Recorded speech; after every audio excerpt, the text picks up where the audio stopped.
चांदूर बाजार शहरातील सराफा लाईनमध्ये आपसी वादातून एका व्यावसायिक तरुणाचा चाकूने भोसकून खून करण्यात आला आहे। ही घटना गुरुवारी सायंकाळी 7:30 वाजताच्या सुमारास घडली। दरम्यान घटनेनंतर मारेकरी पसार झाला होता। रात्री 10:30 वाजताच्या सुमारास पोलिसांनी त्याला ताब्यात घेतले। चंदन नेमीचंद डिठोर असे मृत तरुणाचे तर सागर शेवतकर असे मारेकऱ्याचे नाव आहे। शहरातील सराफा लाईनमध्ये चंदन याचे इलेक्ट्रॉनिक्सचे दुकान आहे। चंदन व सागर यांच्यात दुपारी जुन्या कारणावरून वाद झाला। सायंकाळी 7:30 वाजता सुमारास चंदन डिठोर हे त्यांचे दुकान बंद करत असताना आरोपी सागर अशोक शेवतकर वय वर्ष 30, अतुल अशोक शेवतकर वय वर्ष 34, ऋषिकेश रामदास काटोले वय वर्ष 21 यांनी मृतकचे दुकानासमोर आरोपींना मृतकाला शिवीगाळ करून अतुल शेवतकर त्याने मृतकची कॉलर पकडली व सागर शेवतकर याने छातीत चाकू मारून त्याचा खून केला।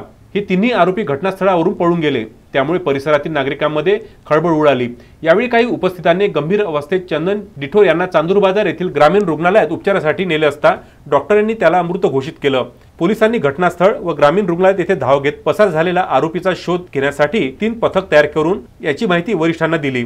24 नोव्हेंबरला रात्री 10 वाजताच्या सुमारास स्थानिक गुन्हे शाखेचे पथक आणि स्थानिक पोलीस यांनी आरोपी सागर याला कोंढवर्धा येथे लाखनवाडी रोडवरून, आरोपी अतुल याला धर्माळपुराचे मागच्या नाल्यातून व आरोपी ऋषिकेश याला मैनाबाई शाळेच्या बाजूला असलेल्या नाल्यातून अटक करण्यात आली।